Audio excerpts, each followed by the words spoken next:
be, do, have. In order to be something, you have to do something. So if I decide that I am a teacher, I must now teach. If I decide I'm an athlete, I must now be athletic and do athlete things.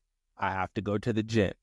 I have to exercise. I have to actually compete in my realm. Now I can have something. Once I start actually working my body out, working my mind out, and studying and training to become this athlete, I'm doing something. And then I also get to be in games that's doing something, competing.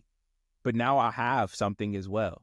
I have teammates. I have a schedule. I have a title. Once I'm on the team, I'm sure I'm going to get a position. And then from there, I can get accolades. I could win a trophy.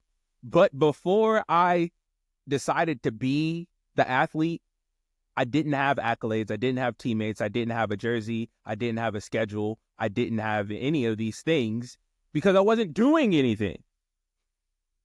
I wasn't able to be anything because I wasn't doing anything. And I feel like a lot of us get to a place of imagination and then we freeze when it's time to actually take the action because we have to do things. We have to put the work in.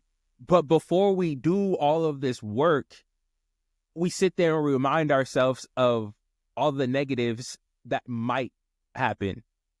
What if this doesn't happen? What if I spend this money and it doesn't return? What if I don't learn the program? What if I'm bad at taking photos? What if I break the camera? What if somebody steals the computer? What if I don't get the job? What if I put in all this time to acquire the resources and it just doesn't work for whatever reason? I decide I don't like it.